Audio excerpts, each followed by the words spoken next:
And this is the global forecast for March 2022, brought to you by the wonderful people at AskTheAnswer.com, the UK's leading website for tarot readers, psychics, mystics and channelers.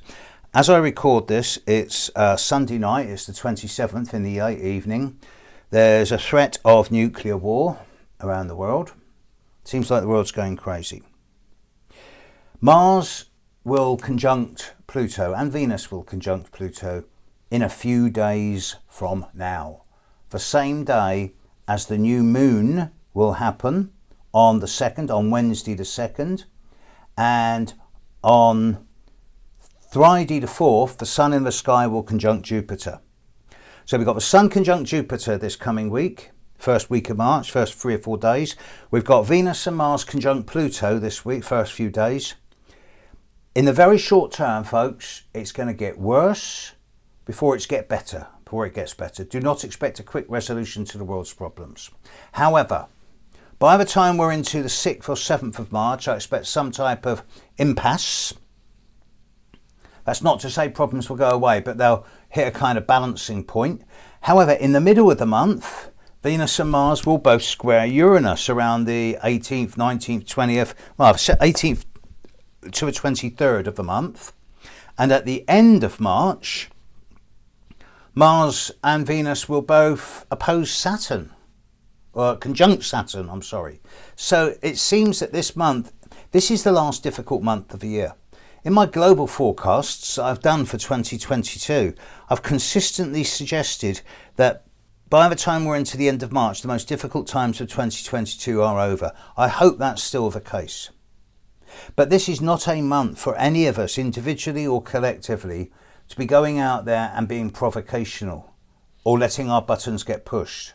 There's enough nut jobs out there already getting caught up in mindless violence because of ego and legacy seeking. There are powerful forces at work in the world at this time, and as individuals there's little we can do. Collectively, however, there's a lot we can do.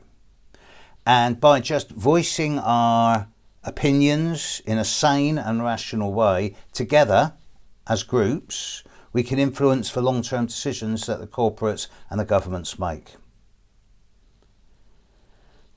However, as an astrologer, I have to say that this is probably the most difficult month of the year. I, for one, will be glad to get to the end of it. However, I do think there'll be some type of resolution which will lead to some type of, not permanent or final outcome, but acceptable outcome, which will then bring the status quo back into order by the end of the month. I suspect that the first signs of this will be evident by the time we're into the 6th, 7th of March. But the first week of March, a bit of a stinker, especially with this new moon in the next few days. So just for the next 3 or 4 days, through to Friday of this coming week, collectively, hold your breath, put out good vibes, speak your truth clearly, assertively, projectively, but without being confrontational and aggressive, and hold in your hearts a resolve for a better outcome for everyone. Catch you later, world. Bye.